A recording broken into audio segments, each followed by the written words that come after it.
नमस्कार दोस्तों, स्वागत है आपका एक बार फिर से अजय जी के हब में। तो लास्ट जो अपना टॉपिक चल रहा था एकीकरण का, और उसमें हमने बातें की थी रियासतों के बारे में। मैंने बताया था वो रियासत कौन सी थी जो स्वतंत्र राष्ट्र का निर्माण कर सकती थी, किसके अनुसार सर, जो अंग्रेजों ने शर्तें दी थी।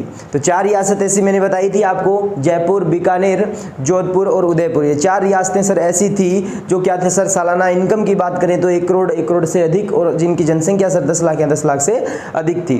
क्लियर है? तो ये सब बातें रही थी। इससे पहले मैंने आपको कुछ रियासतों के बारे में बताया था, अभी कौन सी जाट थी, कौन सी मुस्लिम रियासत थी, कौन सी बड़ी छोटी, है ना, सारी बातें मैंने आपको बताई थी। ठीक है, अब देखते हैं दोस्तों, मैंने कहा था उन 19 रियासतों के अंदर और क्या क्या थी। अपने राजपुताना का जो एक होता था, मतलब एकीकरण से पूर्व जो है, तो रियासत में दोस्तों एकीकरण से पूर्व अपने राजस्थान के अंदर या राजपुताना में 19 रियासतें थी। कितनी रियासतें थी सर? 19 रियासतें थी, 3 ठिकाने थे और एक क्या था, केंद्र शासित प्रदेश था। तो 19, 3 और 1, तो 19 रियासत, 3 ठिकाने और एक केंद्र शासित प्रदेश था। रियासतें तो ऑटोमेटिक आप पढ़ ही लोगे जब ऐड हो जाएगी। उससे पहले मैं आपको बता देता हूं, तो नोट कर लेना अपनी कॉपी में।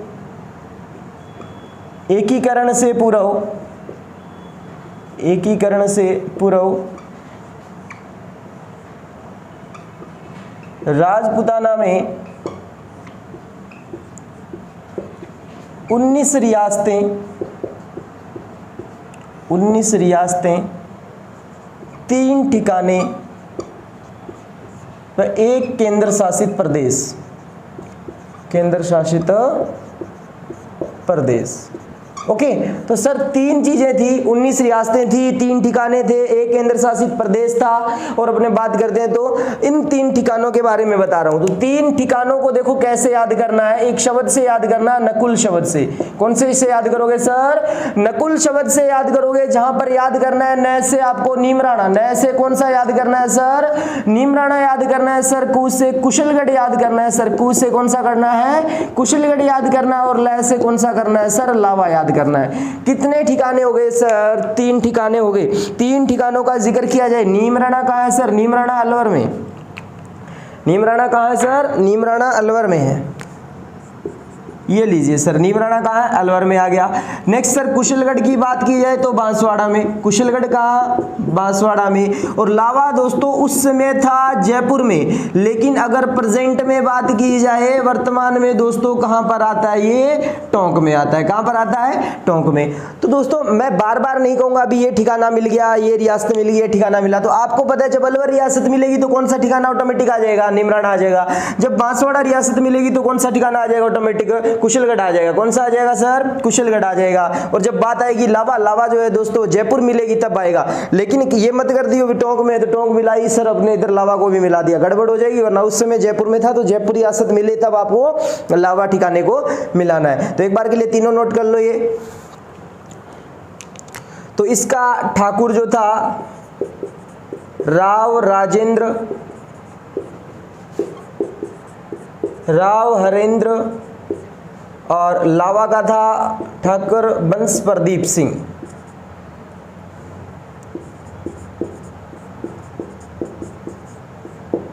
बंस प्रदीप सिंह। क्लियर है? तो राव हरेंद्र, राव राजेंद्र और लावा का बंस प्रदीप। क्लियर? तो ये तीनों बातें आपको याद रखनी है दोस्तों एकीकरण के अंदर।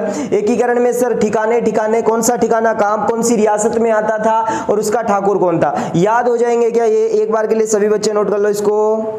कर लो रे, शाबाश। तो जितना ज्यादा मैं कह रहा हूं ना बोलोगे ना, जितना ज्यादा बोलने का अभ्यास रखोगे, चीजें उतनी ज्यादा से क्लियरिटी से याद होगी भी।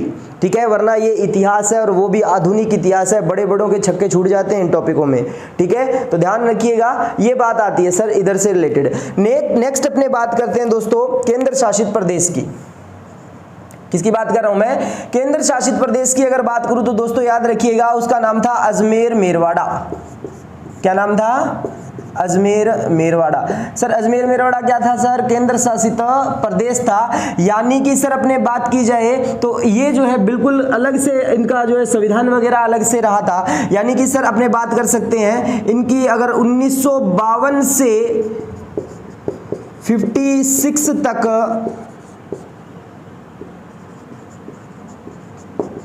अजमेर मेरवाड़ा की का संविधान अलग रहा, यानी कह सकते हो सर इसकी विधानसभा अलग रही थी 1952 से लेकर 56 तक। बिल्कुल दोस्तों, इसको राजपूताना में मिक्स नहीं किया था। क्लियर है क्या सर? अजमेर मेरवाड़ा की अगर बात की जाए, मुख्यमंत्री भी अलग बना था सर। तो मुख्यमंत्री दोस्तों प्रथम और एकमात्र, मुख्यमंत्री प्रथम व एकमात्र, तो प्रथम व एकमात्र मुख्यमंत्री की अगर बात की जाए तो दोस्तों याद रखिएगा उसका नाम है हरिभाऊ उपाध्याय। क्या नाम है सर? हरिभाऊ उपाध्याय। तो हरिभाऊ उपाध्याय जो है दोस्तों याद रखना, वो क्या थे सर? अजमेर मेरवाड़ा केंद्र शासित प्रदेश जो थे उसके क्या थे सर? अलग से ये मुख्यमंत्री रहे थे। क्लियर है क्या? इसके बाद में 56 में सर इसको मिक्स कर दिया जाता है राजपूताना में। क्लियर है सर? इसकी जो ये सभा थी, इसकी विधानसभा बिल्कुल अलग रही थी सर। ये इसकी विधानसभा क्या थी सर? अलग थी। विधानसभा सर क्या थी सर? इसकी अलग थी, अलग थी। अगर इसमें कैंडिडेट की संख्या पूछी जाए तो दोस्तों इसमें 30 सदस्य शामिल थे। कितने सदस्य शामिल थे सर? इसमें 30 सदस्य शामिल थे। तो एक केंद्र शासित प्रदेश दोस्तों अजमेर मेरवाड़ा, तो 1952 से 56, 1 नवंबर 1956 को दोस्तों राजस्थान का 26वां जिला बनकर तैयार हुआ था सर अजमेर मेरवाड़ा। याद रखिएगा अजमेर जो है और अजमेर मेरवाड़ा केंद्र शासित प्रदेश को मिला लिया जाता है दोस्तों 1 नवंबर 1956, यानी कि 7वें चरण में। आरजे नंबर भी 01 है, इसका याद रखना। क्लियर? तो 1 नवंबर 1 तारीख को 1 आरजे नंबर के साथ अजमेर बना था जिला। क्लियर? तो ये बातें याद हो जाती है कि सारी की सारी बिल्कुल याद हो जाएगी सर, कोई दिक्कत वाली बात नहीं है। तो टिप लो इसको फटाफट से, टिपो टिपो फटाफट टिपो इसको। ये विधानसभा जो थी इसको धारा सभा के नाम से जाना जाता था, ध्यान लिख लेना इसको।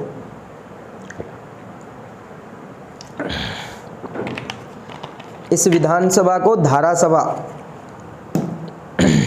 के नाम से भी जाना जाता था।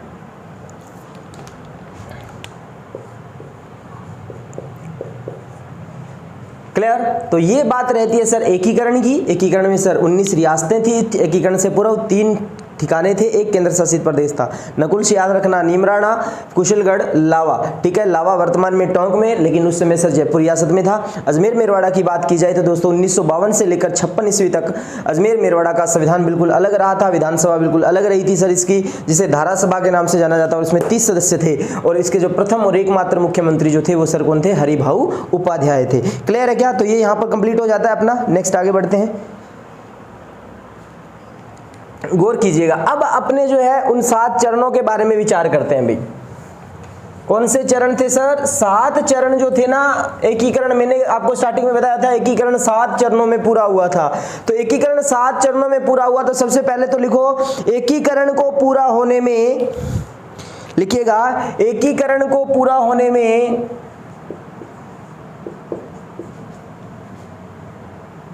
8 वर्ष 7 माह और 14 दिन का समय लगता है। कितना समय लगता है सर? 8 वर्ष 7 माह 14 दिन का समय लगता है, याद रखिएगा। यानी कि सर 48 से स्टार्ट हो जाता है। कब से स्टार्ट हो जाता है सर? 48 से स्टार्ट होता है, यानी कि सर 1948 से क्या होगा? ये स्टार्ट होगा और उसके बाद में चलता चलता जाएगा कब तक सर? वो जाएगा 56 तक। कब तक जाएगा सर? 56 तक जाएगा। तो 8 और 7 कितने होते हैं दोस्तों? 15 नहीं होते, 14 याद रखने। तो 8 वर्ष 7 माह और 14 दिन का समय लगा था सर किसमें? एकीकरण में। ओके, नेक्स्ट इसके आगे बढ़ते हैं। गौर कीजिएगा सर, ये जो समय लगा तो सर ये कब से स्टार्ट किया गया? अगर इसका स्टार्ट पॉइंट देखा जाए तो दोस्तों याद रखिएगा 18 मार्च शुभ मुहूर्त निकाला गया था दोस्तों। ये 18 मार्च 1948 का जो दिन था, ये दोस्तों याद रखिएगा नया संवत जो शुरू होता है ना, नया संवत शुरू जो होता है दोस्तों, वो दिन था जिसे वर्ष प्रतिपदा का दिन बोलते हैं। क्या बोलते हैं दोस्तों? वर्ष प्रतिपदा का दिन बोलते हैं। वर्ष प्रतिपदा का जो दिन आता है दोस्तों याद रखिएगा वो चैत्र शुक्ल एकम को आता है। कब आता है? चैत्र शुक्ल एकम को आता है दोस्तों, याद रखिएगा। तो ये सब बातें, सॉरी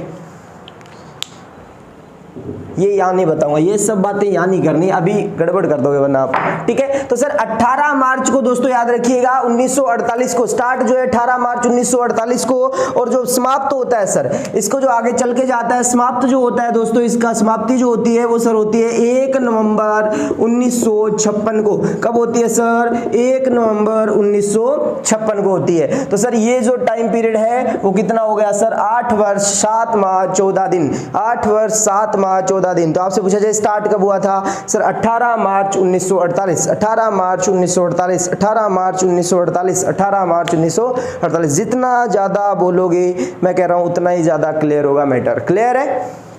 तो सर ये भी फंडा टाइम का भी क्लियर हो गया। अरे हुआ या नहीं हुआ बता दो। अरे हो गया ना, अरे हो गया सर, कोई दिक्कत वाली बात नहीं है।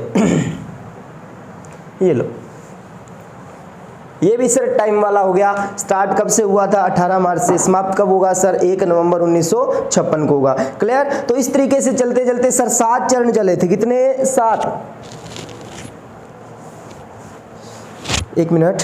7 चरणों की अगर बात की जाए, किनकी सर? 7 चरणों की अगर बात करें दोस्तों, तो उनमें देखिएगा मैं आपको बता देता हूं 7 चरणों में क्या हुआ था। सबसे पहले आपको पॉइंट पूछेगा वो दिनांक का। सर दिनांक तो याद करनी पड़ेगी, 7 चरण है तो।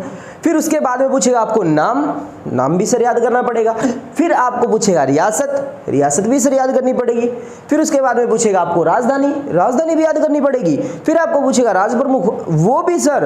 राज प्रमुख के बाद में आपको पूछेगा उपराज प्रमुख, फिर पूछेगा प्रधानमंत्री, फिर पूछेगा आपसे उद्घाटनकर्ता। यानी कि सर ऐसे करते तो बहुत सारे क्वेश्चन बन गए। अरे तभी तो एकीकरण का टॉपिक टफ माना जाता है, लेकिन लगेगा बिल्कुल भी नहीं। अभी देखना आपके सामने बिल्कुल ईजी रूप से करवा दूंगा सारा का सारा। देखिएगा दोस्तों,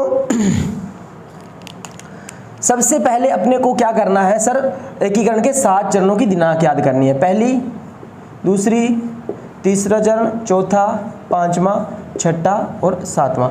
ये लो सर 7 चरण हमने लिख दिए। 7 चरण सर आपने जैसे कि बताया हमें, पहला तो सर 18 मार्च 1948 है। पहला कब है सर? 18 मार्च 1948। मैं कह रहा हूं आप तीनों में 1948 लिख दो। आप कितने लिख दो सर? तीनों में 1948 लिख दो। लिख दिया क्या? ये लो एक डब्बा फिक्स कर दो, पूरा कर दिया। नेक्स्ट इसके बाद में देखिएगा, फिर आप लिखो एक 1949 का, फिर एक लिखो 1949 का, फिर एक लिखो 1950 का, फिर एक लिखो 1956 का। सर आप कहना क्या चाहते हो? यही कहना चाहते हो 348, 249, 150, 156। बोलो लाइन को 3 बार। 348, 249, 150, 156। 348, 249, 150, 156। 348, 50, 150, 156। 348, 249, 150, 156। बोलो 348, 249, 150, 156। 348, 249, 150, 156, 156, 150, 249, 348, 348, 249, 150, 156, 156, 150, 249, 348। कैसे भी बोलो 348, 249, 150, 156 है ना, 156, 150, 249, 348। कैसे भी दिमाग में सही चलना चाहिए। तो स्टार्टिंग वाले 348, फिर 249, फिर 150 और फिर 156। तो हो गए ना 7 चरण पूरे सर। 3 2 5 6 7। ठीक है, अब देखना सर दिनांक की बात आती है। ठीक है, तो हमें सर स्टार्टिंग और एंडिंग तो लाइन तो याद है सर, कोई दिक्कत वाली बात नहीं है। 1 नवंबर लास्ट है और पहली सर 18 मार्च है। क्लियर है क्या? इतनी तो याद रख लोगे, रख सकते हो सर, कोई दिक्कत वाली बात नहीं है। अब देखिएगा दोस्तों 18 मार्च 1948 की अगर बात करूं मैं, तो उसके 7 दिन बाद सर, 7 दिन बाद ही दूसरा चरण बन जाता है। तो 7 दिन बाद कितना तारीख आएगी सर? 25 आएगी। कितनी आएगी? 25 आएगी। क्लियर है क्या? फिर मैं अगर लाइन, चलो मैं दिनांक सीधी याद करवाता हूं। बोलो 18, 25, 18। फिर उसके बाद में बोला 30 और फिर उसके बाद में बोला 15। तो 18 25 18 30, 15 18 25 18 30, 15 18 25 18 30, 15 18 25 18 30, 15 18 25 18 30, 15। ठीक है, और दोस्तों छठे चरण में 26 आएगा। छठे चरण में क्या आएगा? 26 जनवरी 1950 आएगा। 26 जनवरी 1950। तो छठे में 26 आएगा, याद रखना। छठे में क्या आएगा? 26 आएगा। कई बार बच्चे गलती कर देते हैं, तो छठे में 26 जनवरी आता है, गणतंत्र दिवस आता है ना दोस्तों, रिपब्लिक डे जिसको बोलते हो। तो 26 जनवरी दोस्तों 1950, 26 जनवरी 1950, 26 जनवरी 1950, 1 नवंबर 1956। ये तो सर लास्ट आ गया। तो सर सबसे पहले बोला आपने 348, 249, 150 और 156। दिक्कत क्या है सर? 348, 249, 150, 156। दिनांक देखो इसमें, बोलो 18 25 18, फिर इसमें 30 और 15, 30 और 15। इसमें तो कोई दिक्कत नहीं है। 26 जनवरी 1950 और 1 नवंबर 1956। दिक्कत कहाँ आ रही है सर? इनमें आ रही है। इनके महीने कैसे सेट किया जाए? तो दोस्तों हमें पता है एक जो है वो क्या है सर, गौर से कर सुनना सर, एक जो है ये क्या है सर, मार्च का महीना है। आपने कहा सर 7 दिन बाद दूसरा चरण बना, तो मार्च तो 7 दिन बाद मार्च ही रहेगा या नहीं रहेगा। फिर अगला महीना आ गया सर अप्रैल, अरे आया है नहीं आया बताओ। तो सर मार्च मार्च अप्रैल, मार्च मार्च अप्रैल, 7 दिन बाद का, 7 दिन का डिफरेंस है, तो सर महीना नहीं चेंज करोगे। उसके बाद 18 फिर से आ रही है, तो 18 की कॉपी कर रहा है तो महीना एक आगे चला जाएगा। दोस्तों याद रखिएगा 18 मार्च नहीं है, वो 18 अप्रैल 1948 होगा। ठीक है, इसके बाद में 30 और 15 की बात करते हैं। तो दोस्तों ध्यान रखिएगा दिनांक का ही खेल है, दिनांक याद हो जाती है तो नाम नहीं याद होते, नाम याद हो जाते हैं तो दिनांक याद नहीं होती बच्चों को। ठीक है, तो गड़बड़ कर देते हैं पेपर में अक्सर वो। चलो अभी देखिएगा, गौर से सुनना रे बाल को, गौर से।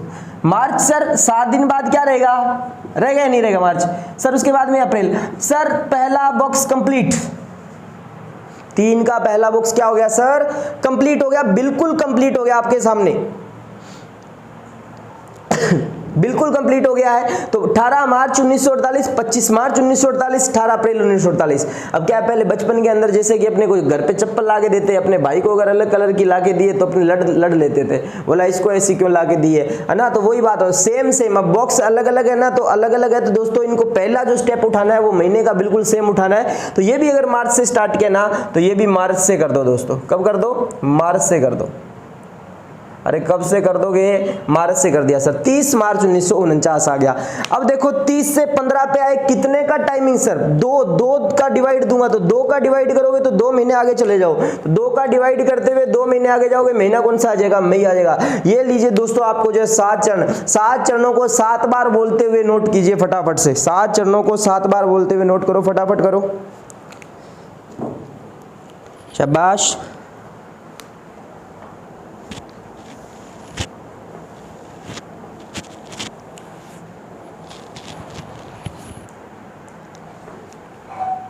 नोट हो गया होगा। तो 18 मार्च 1948, 25 मार्च 1948, 18 अप्रैल 1948, 30 मार्च 1949, 15 मई 1949, 26 जनवरी 1950 और 1 नवंबर 1956। 3 48, 2 49, 1 50, 1 56।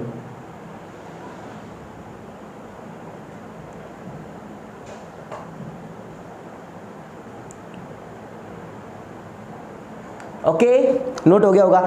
अब बात आती है सर इनके नाम की, किनके, इनके नाम की आती है। तो दोस्तों नाम के बारे में बताऊं, पहले मैं सीधे लिखता हूं, आप लिख लीजिए, फिर अपने जो है समझते हुए उन नामों का जो है अपने पढ़ेंगे। ठीक है, सबसे पहला जो चरण था दोस्तों, उस चरण का नाम था मत्स्य संघ। कौन सा संघ था सर, वो मत्स्य संघ। अब कैसे था वो भी बताऊंगा सर। दूसरा संघ था पूर्व राजस्थान संघ, पूर्व राजस्थान संघ। राजस्थान के किस चरण में राजस्थान का नाम राजस्थान लिया गया था, वो याद रखना दोस्तों, लिया गया था 2nd चरण में, लेकिन पारित नहीं किया गया था, पारित वो 6ठे चरण में करेंगे। नेक्स्ट इसके बाद में दोस्तों तीसरे की बात आती है, तो यानी कि सर तीसरा जो है वो संयुक्त राजस्थान संघ,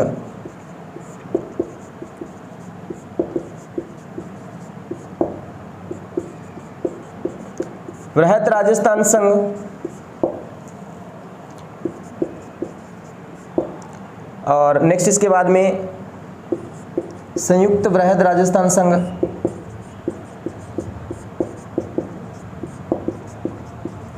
जिसे बृहत्तर राजस्थान संघ भी कहा जाता है।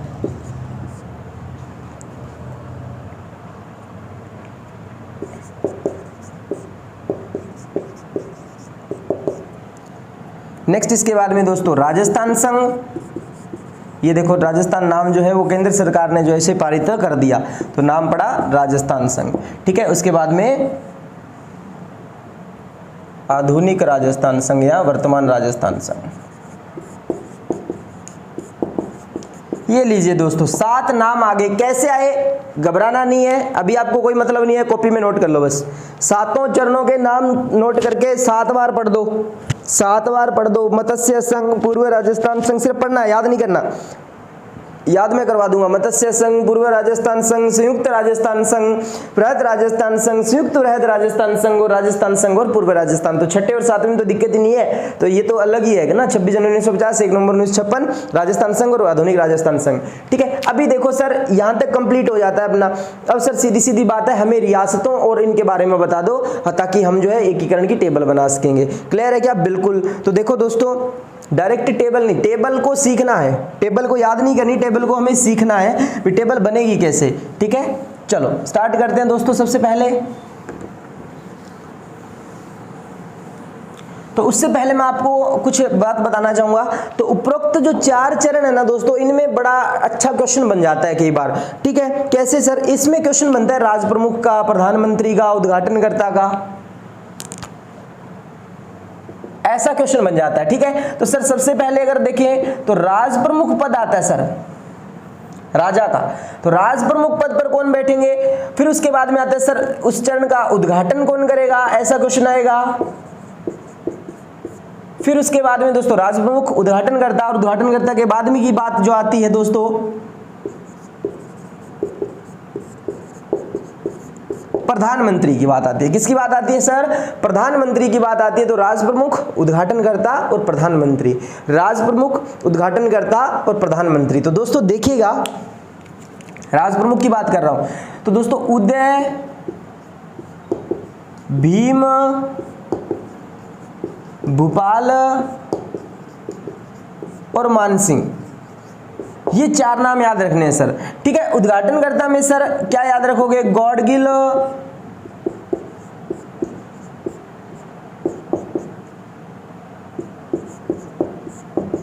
दूसरे में फिर गॉडगिल,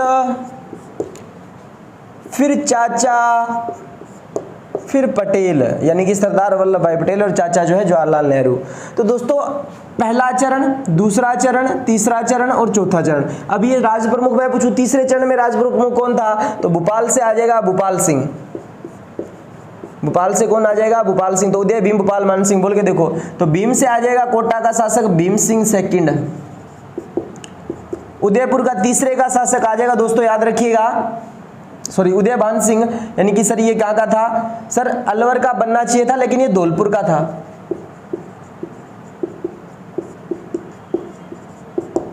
उदय भान सिंह। अब बात करते हैं मान सिंह। तो मान सिंह सर कहाँ का था? जयपुर का था। अरे था या नहीं था? तो सर चौथे चरण में उद्घाटन राज प्रमुख पूछे तो मान सिंह आ जाएगा sir second. Gadgil, Gadgil, NV Gadgil नाम मिलता है दोस्तों, नरहरि विष्णु गॉडगिल। फिर दूसरे में भी नरहरि विष्णु गॉडगिल, फिर चाचा यानी कि नेहरू जी और पटेल। नेक्स्ट इसके बाद में प्रधानमंत्री की बात करते हैं दोस्तों, SGMH, श्री गंगानगर मारो है। ठीक है, SGMH। ठीक है, तो दोस्तों एस से शोभाराम कुमावत अलवर से, फिर गोकुल लाल असावा शाहपुरा से,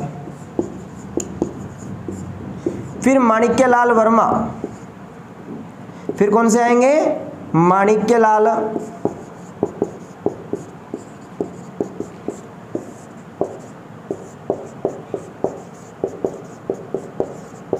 हीरालाल शास्त्री। सर ये 4 पॉइंट आपने लिखे हैं, शोभाराम कुमावत, गोकुल लाल असावा, फिर उसके बाद में सर माणिक्यलाल वर्मा और हीरालाल शास्त्री। चारों के चारों दोस्तों देखिएगा, इनका स्थान विशेष पूछा जा सकता है। कौन सी रियासत से? अलवर रियासत से, सर ये शाहपुरा रियासत से, सर ये मेवाड़ रियासत से या उदयपुर रियासत से। मेवाड़ से ही कहोगे ना, वैसे तो माणिक्यलाल वर्मा का जन्म जो है बिजोलिया भीलवाड़ा में होता है। हीरालाल शास्त्री दोस्तों याद रखिएगा, हीरालाल शास्त्री की अगर बात की जाती है तो ये सर थे जयपुर के। क्लियर है? नोट करो फटाफट से।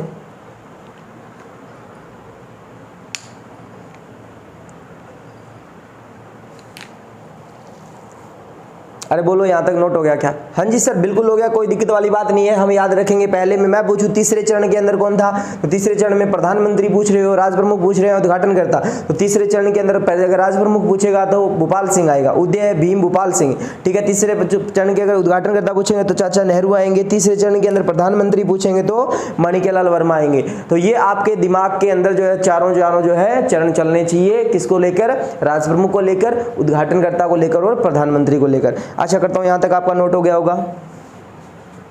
क्लियर है क्या? अरे बोल दो। बिल्कुल सर कोई दिक्कत वाली बात नहीं है, यहां तक हमारा क्लियर हो चुका है। चलो नेक्स्ट आगे बढ़ते हैं। बहुत इजी है एकीकरण, मैं कह रहा हूं ना एकीकरण इजी तभी लगेगा जो साथ साथ पढ़ोगे। अगर आपने इसको छोड़ा तो फिर ये आपको छोड़ देगा, इसका क्या जाएगा, लेकिन आपका बहुत कुछ चला जाएगा। ठीक है नेक्स्ट आगे बढ़ते हैं। देखिएगा जैसे कि अपने चरणों की बात करें,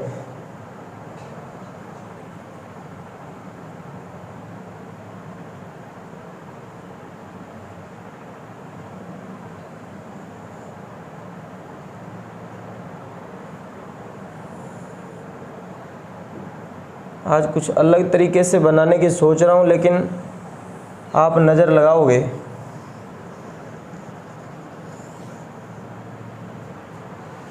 सर जी वो तो कि और ही बन गयो। चलो छोड़ो, ऐसा कुछ ही इमेजिन कर लो, माना कि ये राजस्थान का मैप है, ठीक है। थोड़ा अच्छा नहीं बना, सतह की तरह बना लेता हूँ, वही सही रहेगा। मैं सोचा थोड़ा खुला बना लेंगे तो सही से आ जाएगा। चलो नहीं है, किस्मत में नहीं है। चलो अभी देखते हैं अपने वाले वही मैप पे आते हैं। सर ये तो फिर है ही सदाबहार अपना, ठीक है। तो सर इस मैप के अंदर अपने बात करेंगे तो सर एकीकरण जैसे ही रियासती विभाग ने ऑर्डर लिया तो एकीकरण शुरू होना हुआ सर यहाँ से, दिल्ली से ऑर्डर पास हुए और सीधा यहाँ पर आया। सर यहाँ पर एक प्रदेश अलवर जिला है, अलवर जिले को प्राचीन नाम में जाना जाता तो मत्स्य प्रदेश, तो वहां से जो है इसका नाम निकला क्या, मत्स्य संघ। तो पहला चरण आ गया दोस्तों आपके सामने मत्स्य संघ। ये जो है नामकरण किया था इसका, उस व्यक्ति का नाम था दोस्तों के.एम. मुंशी। क्या नाम था? के.एम. मुंशी। के.एम. मुंशी से तात्पर्य क्या होता है दोस्तों? कन्हैया लाल माणिक्यलाल मुंशी। तो कन्हैया लाल माणिक्यलाल मुंशी द्वारा मत्स्य संघ का क्या दिया गया, नाम दिया गया था दोस्तों। याद रखिएगा मत्स्य संघ का जो है उद्घाटन जो हुआ था दोस्तों इसका लोहागढ़ दुर्ग में हुआ था। कौन से में हुआ था सर? लोहागढ़ दुर्ग में, बड़े हॉल में दोस्तों इसका क्या होता है, उद्घाटन होता है। क्या होता है सर? उद्घाटन होता है। तो आपको उद्घाटन करता पूछा जाए तो दोस्तों बता दोगे आप कौन सा? सर बताओगे हमें कौन सा बताओगे सर? सर गॉडगिल चाचा पटेल, तो एनवी गॉडगिल आ जाएंगे। तो मत्स्य संघ सर पहला चरण आ गया है, नहीं आया। अब दोस्तों क्या हुआ था इस संघ के अंदर, दोस्तों संघ क्या होता है, एक यूनिटी होती है, इकट्ठा करना है सर किसको। तो मत्स्य संघ के अंतर्गत दोस्तों 4 रियासतें आई थी। तो सब स्कूल में सबसे पहले जाते ही बच्चे को क्या सिखाया जाता है इंग्लिश में सर? ABCD सिखाई जाती है। क्या सिखाई जाती है? ABCD सिखाई जाती है नहीं सिखाई जाती? ये लो आपके सामने ABCD। तो याद रखना दोस्तों, A से अलवर, B से भरतपुर, C से करौली और डी से धौलपुर। इसकी टेबल तो बनेगी बाद में, है ना, टेबल तो सबसे लास्ट में बनाएंगे, पहले तो अपने चरणों के विचार करते हैं। तो पहला नाम क्या है सर? मत्स्य संघ। नाम किसने दिया? कन्हैया लाल माणिक्यलाल मुंशी द्वारा दिया गया दोस्तों। कौन से दुर्ग में उद्घाटन हुआ था? लोहागढ़ दुर्ग में उद्घाटन हुआ था। लोहागढ़ दुर्ग कहाँ है सर? भरतपुर का किला जिसे कहा जाता है दोस्तों। किसका किला कहा जाता है? भरतपुर का किला कहा जाता है। सूरजमल जाट के द्वारा दोस्तों बनाया गया मिट्टी से निर्मित एकमात्र किला, मिट्टी से निर्मित प्योर अगर देखा जाए तो एकमात्र ये दोस्तों लोहागढ़। दूसरा अगर देखा जाए तो भटनेर का किला भी मिट्टी से निर्मित ईंटों से बनाया गया। नेक्स्ट उसके पश्चात अगर बात की जाती है दोस्तों, लोहागढ़ दुर्ग का निर्माण 1733 ईस्वी में बनाया गया था दोस्तों। याद रखना नवीनतम दुर्ग माना जाता है आजादी से पूर्व तक का, ठीक है। तो दोस्तों इस दुर्ग के चारों तरफ जो है एक झील बनी हुई है, मतलब एक खाई बनी हुई है जिसमें सर मोती झील का पानी आता है। और मोती झील को दोस्तों life line of Bharatpur city, Bharatpur शहर की जीवन रेखा के नाम से जानी जाती है दोस्तों मोती झील, ठीक है। तो यहां पर सब ये 4 जिले आ गए। एक बात आई सर, ये 4 जिले आए हैं, मतलब 4 रियासतें आई है। तो सर अलवर का एक आपने ठिकाना बताया था, वो ठिकाना कौन सा था दोस्तों? नीमराना। तो क्या नीमराना आएगा या नहीं आएगा? तो दिमाग के अंदर सारा साथ में चलना चाहिए सिस्टम।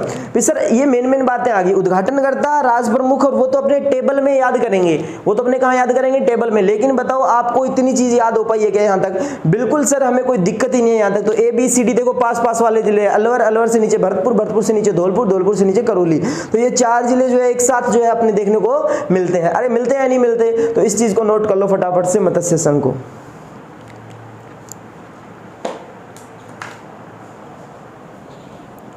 कर लो नोट कर लो फटाफट।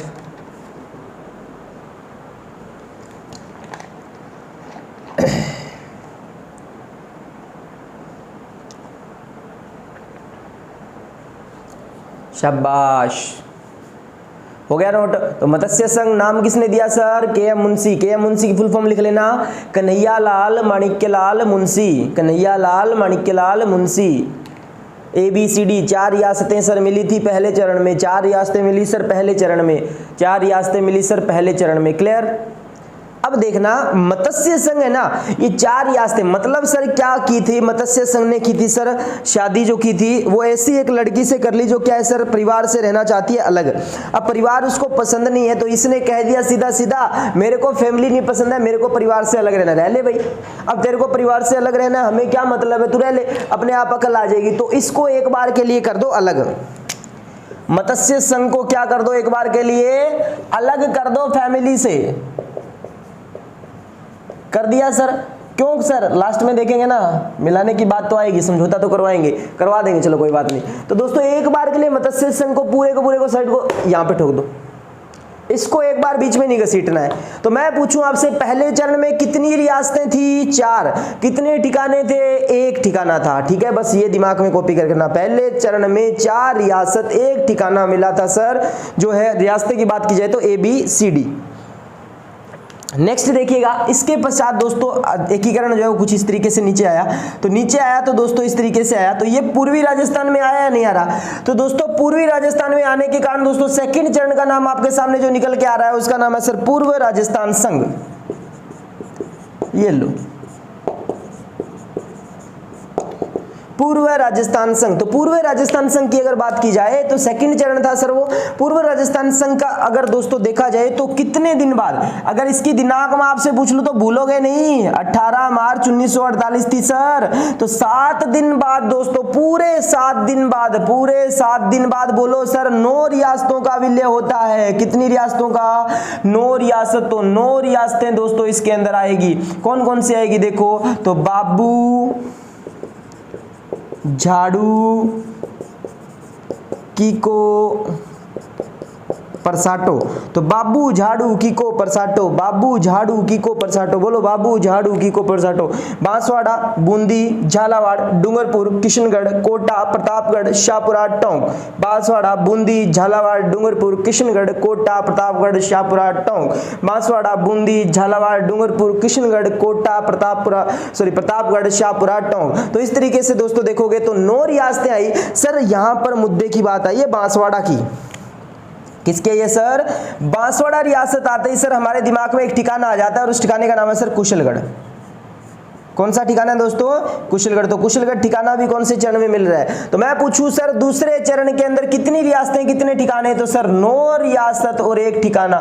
सर ऊपर वाले, अरे ऊपर वाले बोले तो है अलग रख दो, 4 रियासत 1 ठिकाना, वो तो अलग है एक बार के लिए। यहां से अब जो है जोड़ते चले जाना है। तो दूसरा चरण आ गया है नहीं आ गया? अरे बोल दो सर आ गया सर, कोई दिक्कत वाली बात नहीं है। तो एक बार के लिए पहला और दूसरा चरण रिपीट करते हैं, इससे आगे के चरण जो है अपने अगली क्लास में देखेंगे। क्लियर है क्या? तो सर यहां तक हमें सर 2 चरणों के बारे में आपने बताया है। तो पहले चरण को अपने देखें तो सर पहले चरण का नाम था कन्हैया। अरे इसका अगर पूछ ले आपसे, दुर्ग पूछ ले तो बता देंगे सर कोटा दुर्ग। कौन सा दुर्ग? कोटा दुर्ग। एक कंडीशन सुन लो, उद्घाटन की बात कर रहा हूं मैं। उद्घाटन कहां होता है? कोटा दुर्ग में। सुनो एक मुद्दे की बात सुनो सर, उद्घाटन बात आती है सर रियासत। जो रियासत क्या होगी सर? बड़ी होगी, यानी कि जो संघ बन रहे हैं, जो रियासतों को इकट्ठा कर रहे हैं, उनमें से जो रियासत बड़ी होगी ना, वो क्या करेगी सर? उसका वो बनेगी सर, पहली बात तो होगी राजधानी। जो रियासत बड़ी होगी वो क्या बनेगी सर, राजधानी बनेगी। राजधानी बनने के साथ साथ जो बड़ी रियासत है सर उसका राज प्रमुख है ना, उसका जो शासक है वो शासक क्या बनेगा सर, राज प्रमुख बनेगा। तो ये बात याद रखनी है आपको, ये कंडीशंस रखी थी भी जो रियासत बड़ी है वो क्या बनेगी, राजधानी बनेगी, और राजधानी बनने के साथ साथ उसी रियासत का जो शासक होगा वो राज प्रमुख बनेगा। क्लियर है क्या? परंतु एक जगह गड़बड़ हो जाती है, वो मैं आपको बताऊंगा, तो ये कंडीशन थोड़ी याद रखना। तो पूर्व राजस्थान संघ में उद्घाटनकर्ता गोडगिल पटेल जो कोटा दुर्ग के अंदर दोस्तों उद्घाटन करते हैं पूर्व राजस्थान संघ का 25 मार्च 1948 को सर दूसरा चरण बनकर तैयार हुआ था, जिसमें 9 रियासतें और एक ठिकाना था, और 9 रियासतें बाबू झाड़ू कीको परसाटो बांसवाड़ा बुंदी झालावाड़ डूंगरपुर किशनगढ़ प्रतापगढ़ और शाहपुरा और टोंक। सर ये इतनी रियासतें थी और एक ठिकाना था बांसवाड़ा का, कौन सा, कुशलगढ़ ठिकाना था सर। तो इस तरीके से सर कुल मिला के हमने बात की है सर रियासतों की, उद्घाटन की कहां पर हुआ था, और नेक्स्ट जो हमने दिनांक की बात कर ली। तो ये 2 चरण दोस्तों यहां पर जो आप नोट कर लीजिए, फटाफट करो, शाबाश। तो बोलते रहना है दोस्तों, जितना ज्यादा बोलोगे उतना ज्यादा दिमाग चलेगा, जितना ज्यादा बोलोगे उतना ज्यादा ही क्या चलेगा, दिमाग चलेगा, ये तो बात श्योर है सर।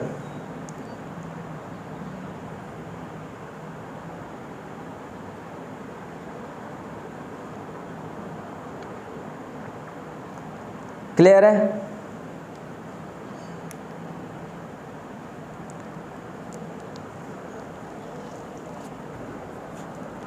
शाबाश। तो देखिएगा दोस्तों, यहां तक आप 2 चरण पढ़ के आओगे नेक्स्ट क्लास के लिए। तो नेक्स्ट क्लास के अंदर अपने जो है दोनों इसके बारे में दोस्तों 5 चरण पढ़ेंगे, और बेसिक जो बातें हैं वो इनके बारे में विशेष बातें लिखेंगे, और टेबल जो है सबसे लास्ट में तैयार करेंगे। अपने टेबल बनवाऊंगा दोस्तों, टेबल के अंदर आपको एक साथ जो है आसानी से पढ़ने को मिल सकता है दोस्तों, जिसमें क्या है अपने स्टार्टिंग से शुरू किया, दिनांक, उसका नाम, फिर राजधानी कौन सी रही थी। अब इसमें बड़ी राजधानी की बात की जाएगी तो कोटा है सर, तो कोटा राजधानी बन जाएगी। जहाँ जैसे कि यहाँ पर राजधानी कौन सी बनी थी सर, अलवर बनी थी, तो इस तरीके से सर यहाँ पर राजधानी कौन सी बनेगी, ये अलवर बनेगी, बड़ी रियासत। ठीक है, तो दोस्तों पहले में राजधानी कौन सी आ गई, अलवर, दूसरे में कौन सी आ गई, कोटा आ गई। तो ऐसे क्वेश्चन आप पढ़ के बैठे भाई। ठीक है, अगर आपको वीडियो पसंद आया तो दोस्तों लाइक शेयर करने में किसी प्रकार की कोई कंजूसी नहीं करेंगे, और कुछ बच्चे जो है जिनको पता नहीं है चैनल के बारे में तो उनको भाई बताएं, और अपने जो आसपास में जितने भी आसी पड़ोसी हैं उनको आप बताओ भी इस तरीके से सर जो है क्लास ले रहे हैं, है ना, तो आपको बेनिफिट होगा भी। आप जिनको अगर ऑफलाइन क्लास में यहाँ पढ़ने के बाद में एक बार अगर ऑफलाइन बैच लगा लेते हो तो आपको जो है लगभग 80 से 85% जो है क्लास के अंदर ही समझ में आ जाएगा, और सेल्फ पढ़ने से दोस्तों बिल्कुल टॉपिक आपका क्या हो जाएगा, क्लियर हो जाएगा। तो नेक्स्ट मिलते हैं अपने अगली क्लास में। आज के लिए बहुत बहुत धन्यवाद दोस्तों।